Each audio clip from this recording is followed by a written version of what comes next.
네, 오늘 초대한 이분, 지난 40년 동안은 이 해고 노동자에서 거리의 변호사로, 그리고 지난 석 달 사이에는 이제 21대 대선 후보로 전 국민에게 인사를 했습니다. 자, 권영국 민주노동당 대표와 지금 해야 할 것들에 대해서 얘기 나눠보겠습니다. 반갑습니다. 네, 안녕하세요. 네. 권영국입니다. 이렇게 현장에서 직접 뵈니까 느낌이 좀 다른데요. 네. 반응이 좀 어떤가요? 오늘 경상대도 강연을 좀 갔다 왔는데. 일단 신기했습니다. 네네. TV에서 이렇게 보던 사람을 네. 이제 실물로 보니까 네네. 왜 우리 이제 그런 로망 같은 게 있잖아요. 네네네. 예. 그럼 사인 좀 예. 하고. 네, 사인은 많이 해드리고 왔습니다. 예, 좋습니다. 네네. 자, 오늘 이제 경남, 이제 진주들 방문하셨고 오늘은 이제 창원이에요. 네. 창원 하면은 역시 이제 진보 정치 1번지로 네네. 정의당 그리고 민주노동당한텐 유독 남다른 의미가 있을 것 같은데 어떻습니까? 예, 맞습니다. 여기 이제 창원이 기계산업 단지 이제 예. 기계산업의 핵심지였기도 예. 했었고요. 그리고 노동자의 도시로 이제 이야기를 하고 있잖아요. 네. 특히 이제 마산 창원 지역이 제가 기억하기로는 이제 전노엽 시절에 예. 마창노전이라고 해서 예. 유명했죠. 민주노조의 그 깃발을 들었던 곳입니다. 그래서 이제 그 이후에 진보 정치로 시작했던 민주노동당 시절 거슬러 올라가면 네.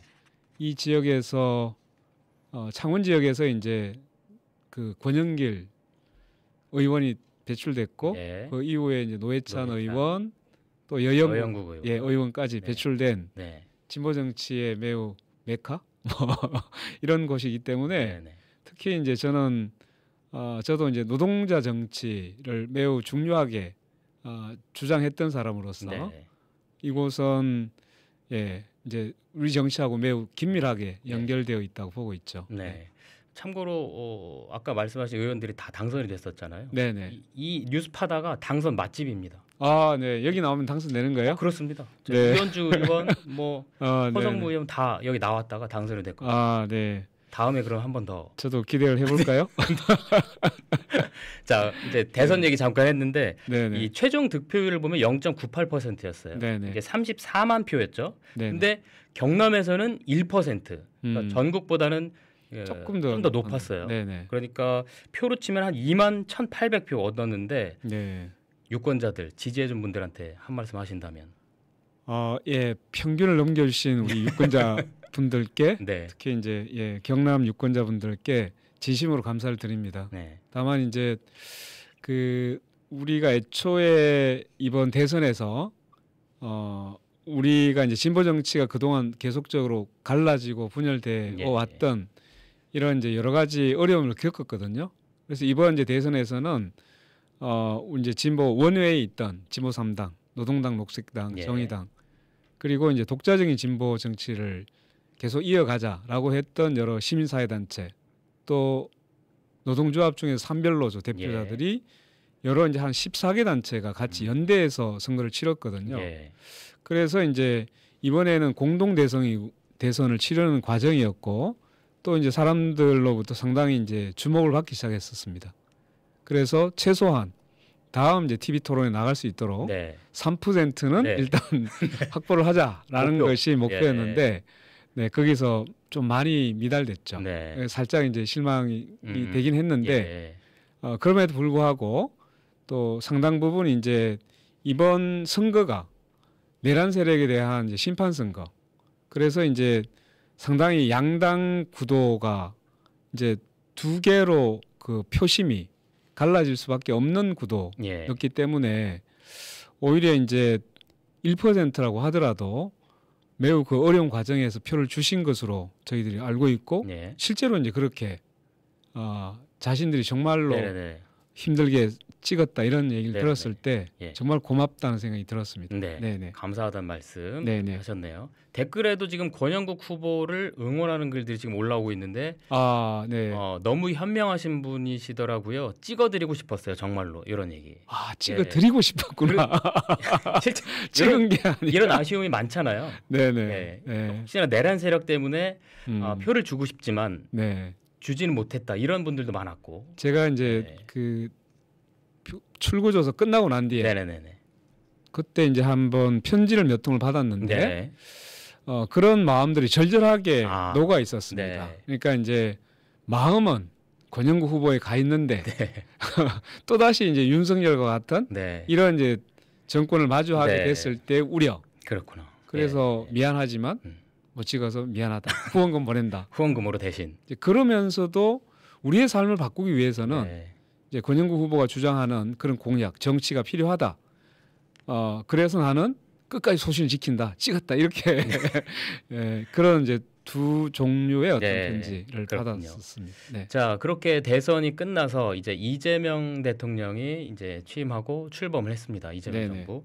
지금 뭐 3대 특검법 통과가 됐고요. 네네. G7 정상회의 다녀왔고 음. 지금도 뭐 민생지원금 논의까지 있고 새 정부가 좀 속도를 좀 내는 것 같아요. 네네. 운영하는데 네. 어떻게 평가하세요? 일단 이제 인수위가 없는 상태이기 때문에 네. 여러 가지 이제 어려움을 겪고 있을 거라고 생각이 듭니다. 네. 다만 이제 그 이미 민주당은 다수당이었기 때문에 예. 이제 빨리 속도를 내야 될 필요는 있다고 생각하는데 뭐 우선 이제 그 국제 무대에 그 뭐 민주 대한민국으로 돌아왔다 네. 이런 걸 알리기 위한 그런 이제 뭐 발빠른 대응은 우선은 이제 긍정적으로 평가가 되고 네. 또 남북 관계에 있어서도 보면 그 대북 방송을 네. 먼저 이제 중단을 했잖아요. 그래서 이제 북한이 뭐 명시적으로 얘기하지 않았지만 어쨌든 같이 대응을 해서 대남 방송 안 하고 있고. 예, 네. 그런 조치들은 상당히 이제 긍정적이라고 볼 수 있죠. 네. 그러나 이제 그 이후에 인사 문제라든가 이제 조각을 하는 데 있어서는 내각을 만드는 사실 이제 네. 조금 시간이 더 걸리고 있어서 여전히 아직은 이제 체계를 못 갖추고 있다는 네. 인상을 주고 있고 예. 또 이제 그 인사 과정에서도 보면 예전 인물들이 많이 지금 거론되고 있어서 네. 좀 더 개혁적인 인물이 되길 바라는 입장에서는 여전히 좀 흔쾌히 아직은 좀 지켜봐야 된다 네. 이런 게 있고 네. 또 그 중에서 보시면 이제 오광수 뭐 민정수석이라든가 그랬죠. 또는 이제 특검 중에도 보면 이제 용산 참사 때 여러 가지 부실 편파 수사 논란이 있었던 이제 조은석 검사 같은 분이 이제 발탁이 돼가지고 또 그런 부분에서는 아직은 인사 문제가 좀 더 이런 이제 검증 과정을 제대로 거치고 있는지 또 개혁적인 인물이 정말로 제대로 될 건지 이런 부분에 대해서 여전히 좀 우려나 조금 더 지켜봐야 되지 않을까 이렇게 생각됩니다. 네. 알겠습니다. 지금 이제 대선 얘기 조금만 더 해볼게요. 지금 네네. 대선 기간 때 특히 TV 토론회 때 권영국 당시 후보가 좀 인상적인 장면들을 좀 남겼었는데 자 1차 토론회 모두 발언 잠깐 듣고 오겠습니다. 나오는군요. 네. 국민 여러분 얼마나 힘이 드십니까? 저는 민주노동당 후보 권영국입니다. 저는 오늘 이 자리에 혼자 오지 않았습니다.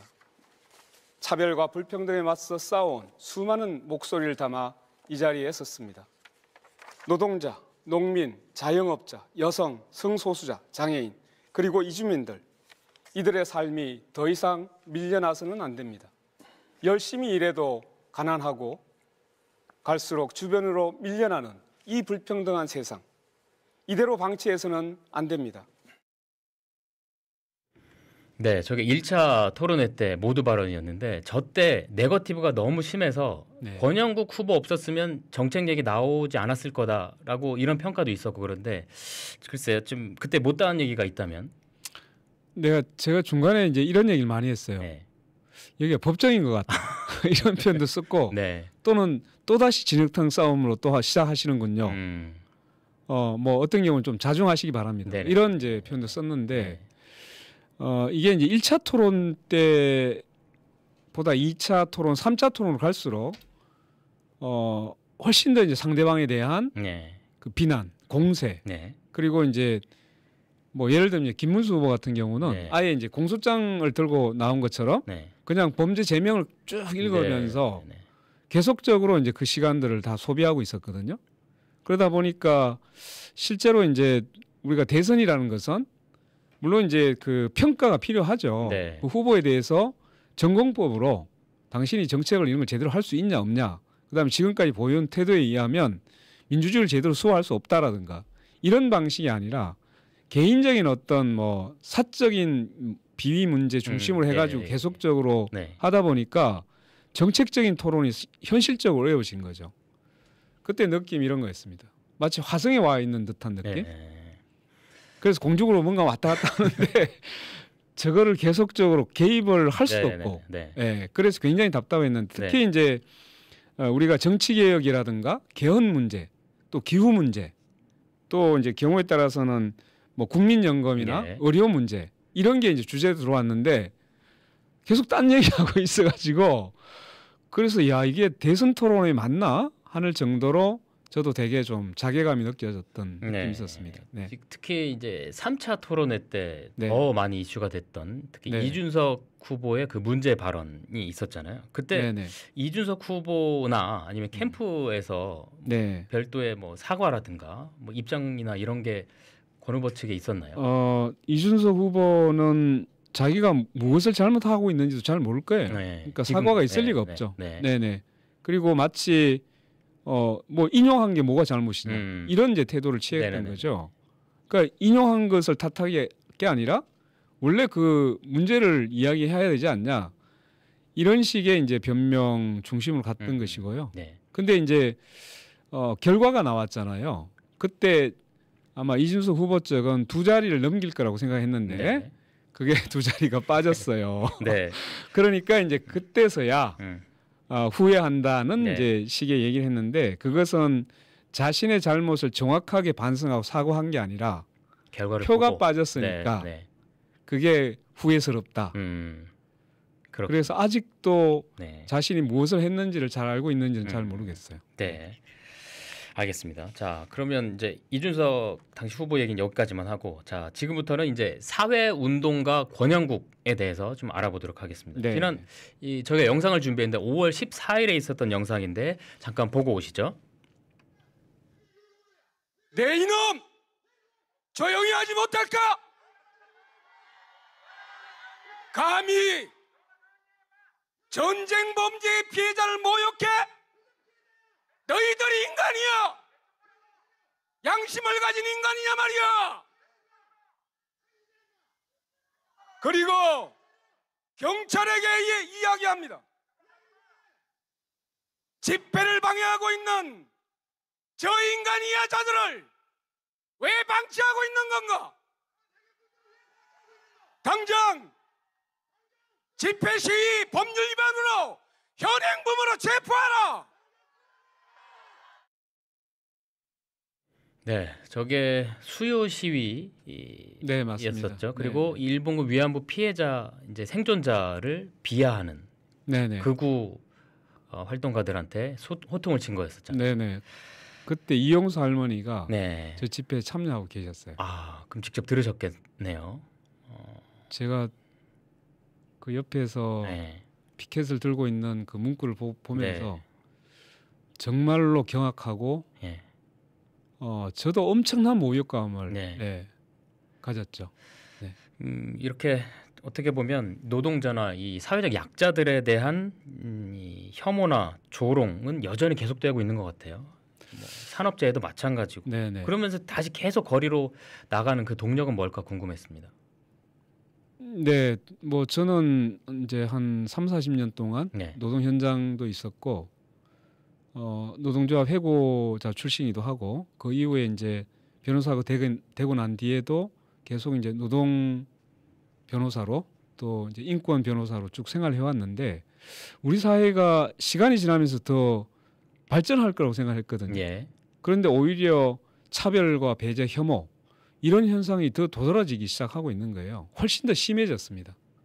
물론 이제 그 세계적으로 보면 이 거구 세력들이 점점 이제 조직화되고 세력화되고 있는 현상이 있는데 그렇다고 하더라도 지금 이제 우리나라에서 그 일본의 입장에 서 가지고 오히려 이제 자국민에 대한 모욕을 가하는 정도 저런 현상이 발생하는 것은 참으로 이게 개탄 정도를 넘어서 있는 거거든요. 왜 저렇게 되고 있을까? 여기에 대해서 이제 충분히 검토를 해야 되는데 이게 이제 정치적으로 보면 자신의 이제 권력 유지를 위해서 특히 윤석열 정권 들어와서 계속적으로 이제 일본을 두둔하고 일본 편에 서기 시작한 거죠. 그러다 보니까 이제 극우 세력이 어떤 이제 그런 반동적인 정권의 시각하고 거기에 이제 오히려 더 조장되고 세력을 확대해 버리는 이런 이제 현상들이 나타나고 있는 네. 거죠. 네, 그래서 저런 이제 극우 세력들이 준동하는 거에 대해서 그 이제 현실을 제가 목격을 하고 네. 참을 수가 없어가지고 네 이놈 하고 네 그냥 그 무대에 섰을 때 갑자기 튀어나온 네. 거여서 네 저도 이제 되게 놀랐는데 저 자신도 네. 그리고 이제 이용수 할머니께서 제가 저렇게 얘기하는 걸 듣고 아마 본인이 굉장히 이제 복받쳤나 봐요. 계속 눈물을 흘리신 걸 제가 봤는데 그래서 하여튼 더 이상 우리 사회가 저런 이제 그 피해자를 모욕하는 일 이런 것은 사실 이제 없어져야 될 일입니다. 네. 네.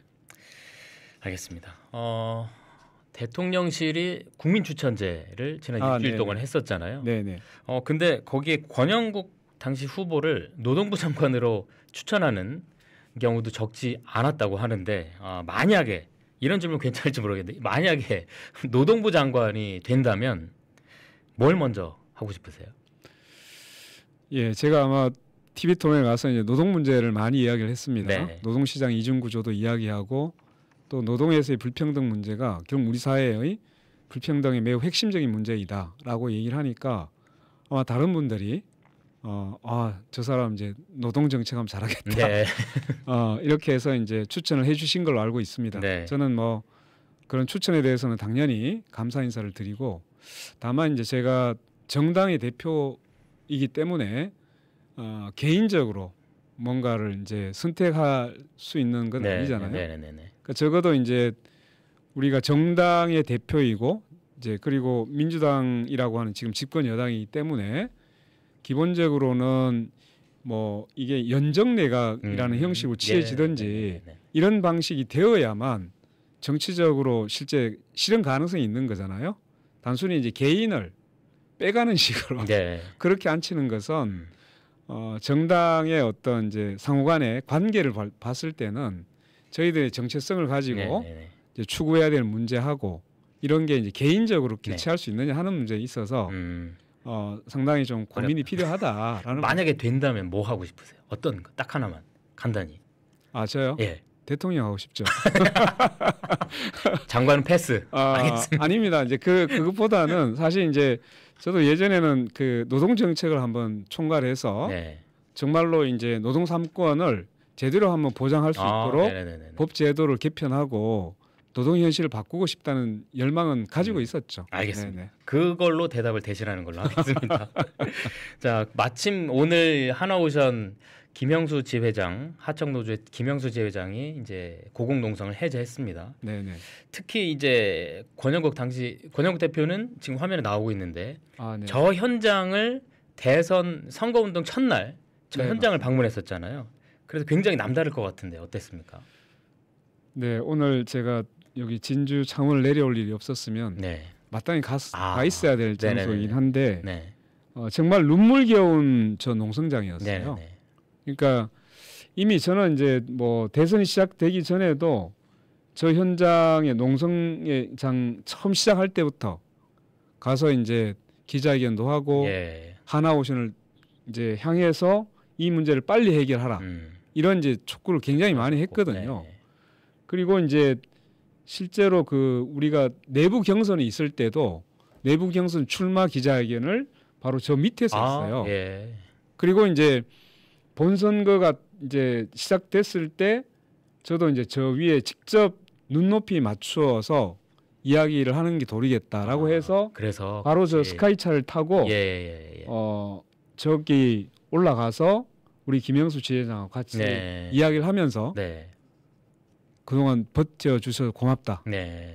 그리고 또 하나는 이제 제가 당선되면 제가 올라와 손잡고 내려가고 싶다. 이런 얘기도 한번 전달한 적이 있습니다. 그러고 나서 한 달이나 더 걸렸네요. 내려오기까지. 맞습니다. 네네. 자, 지금 노동 얘기하고 있는데 그렇게 오늘도 저 현장에서 그 얘기가 나왔지만 노란봉투법 통과가 이제 남은 과제다. 얘기가 나왔습니다. 글쎄 이 노동 현장에서는 이 노란봉투법이 통과가 된다면 나아질까요? 예, 물론 이제 당연히 나아지는 부분이 있죠. 특히 이제 노란봉투법이 원래는 이제 매우 풍부하게 제한이 됐었는데 네네네. 이리저리 이제 잘려가지고 많이 축소되긴 했습니다. 근데 그 중에 매우 중요한 부분이 첫째는 원청 사용자, 개념을 확대한 예, 거. 예, 네네. 하청 노동자들이 있고 하청업체 사장이 있잖아요. 근데 그 위에 이제 원청. 도급을 준, 네. 용역을 준 원청이 있습니다. 그러니까 이 경우에는 하나오션이 원청이에요. 그리고 이제 지금 김영수 지회장은 그 하청업체 소속이거든요. 네네네. 지금 노동법으로는 하청 노동자들이 원청에게 교섭을 요구하면 내 직원이 아닌데 나는 교섭 의무가 없다. 네네네. 해서 지금까지 거부해 온 겁니다. 지금도 그랬죠. 네네. 예. 그래서 교섭 테이블로 나와라 하는 요구가 저게 이제 고공농성의 요구 중에 하나였습니다. 그러면 만약에 노란봉투법이 되면 원청 사용자에 대해서 노동 조건을 결정할 수 있는 지배할 수 있는 지위에 있기 때문에 노동법상의 이제 사용자가 되는 겁니다. 네. 그래서 이제 하청 노동자들이 하나오션 진짜 사장에게 네. 교섭을 요구할 수 있고 권리가 생기는 겁니다. 네네네. 그러면 이제 고공에 올라가지 않더라도 교섭 테이블에 나와 그러네. 해가지고 네. 마주 앉아서 서로 이제 논쟁을 하고 네. 교섭을 할 수 있는 거예요. 네. 그런데 지금까지 보면 나는 교섭 의무가 없으니까 나오지 않아. 그래서 노동자들이 이 교섭권을 쟁취하기 위해서 저렇게 어려움을 네. 겪고 왔던 겁니다. 목숨 걸고. 네. 또 하나는 이제 그 파업을 하면 이번에 이제 470억이라고 하는 손해배상. 어마어마한 손해배상을 청구를 네. 했잖아요. 파업하지 말라는 얘기죠. 470억을 5명한테 걸면 이거를 한 명당 제가 계산을 해본 적이 있는데 한 100년인지 네. 300년을 하나도 안 쓰고 네. 5명이 같이 모아야만 벌 수 있는 돈이더라고요. 저거는 노동조합을 하지 말라는 얘기.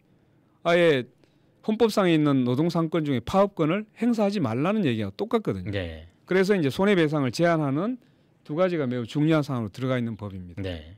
근데 하나 더 얘기를 네. 하고 넘어갈까요? 네. 네. 이거는 이제 적어도 노조법상에 노동자성을 인정받는 경우에 교섭권을 확대하는 거죠. 네. 근데 지금 이제 아마 여러분들 여기 방송국에도 프리랜서라고 해서 네. 실제로 노동력을 제공해서 생활하는 사람들이 프리랜서, 플랫폼 노동자들 그리고 특고라고 하는 노동자들 네. 있잖아요. 맞습니다. 이 인원이 지금 800~900만으로 확대되고 있거든요. 네. 이분들은 아예 이제 노조법상의 노동자성도 인정을 받지 못해서 현재는 노동상권이 인정이 안 되고 있습니다. 네. 개인 사업자로 취급을 받는 거예요. 이러다 보니까 이분들은 노란봉투법이 있더라도 실제로 교섭권이나 파업권이 인정이 안 되는 겁니다. 네. 그럼 결과적으로 자신의 노무를 제공해서 생활을 영위하는 사람은 기본적으로 노동자로 인정을 해줘야 되죠. 예. 거기가 빠져 있습니다. 문제입니다. 예, 예. 그래서 이제 노동자로 인정되지 않는 노동자들을 다시 노동자로 인정하는 법의 개정이 반드시 필요하다는 네. 말씀을 드리겠습니다. 네. 네. 지금 이제 중대재해처벌법이 이제 시행한 지 벌써 3년 차가 됐습니다. 네. 그런데도 여전히 산재 사고는 계속 일어나고 있고 일터에서 나왔다가 돌아가지 못하는 분들 계속 네. 나오고 있습니다. 글쎄요, 이게 법이 시행되고 있는데 뭐가 더 필요할까요? 2022년 1월 27일부터 시작이 됐거든요. 네. 근데 여기서 이제 주로 이제 경영계가 이런 얘기를 합니다. 중대재해처벌법 만들었는데 실제로 그러면 네네네. 이런 이제 산재 사망 사고 중대재해가 줄어들고 있느냐? 그렇지 않다라고 얘기를 하거든요. 실제로 줄어들고 있지 않습니다. 네. 그런데 왜 그랬을까? 법을 만들었는데 윤석열 정부가 들어서서 계속적으로 중대재해처벌법을 완화시키겠다. 네. 기업 경영에 부담되지 않도록 해주겠다. 이러면서 법에 대한 집행을 제대로 하지 못하도록 신호를 계속 준 거예요. 예. 그러니까 실제로 이제 현장에서는 중대재해처벌법을 적극적으로 적용한 게 아니라 마지못해. 그러니까 지금까지도 보면 수백 건의 지금 중대재해가 발생했는데 그 중에 아마 한 5% 정도도 기소가 안 됐어요. 예. 그러니까 사실상 이제 특히나 이제 대기업이나 이런 데는 거의 지금 기소가 안 되고 있죠. 안 되고 있습니다. 네네네. 결국 뭐냐? 법은 만들어졌는데 집행이 안 되고 있습니다. 법을 무서워할 리가 없죠. 네. 그러니까 현장에서는 법이 있으나 마나한 결과가 초래되고 있는데 이것을 제대로 살아있는 법으로 만들어내고 집행을 해 나가야만 그래야 이게 이제 예방 효과가 나타날 수 있겠죠. 네. 그래서 이재명 정부에게 요청드리는 것은 네.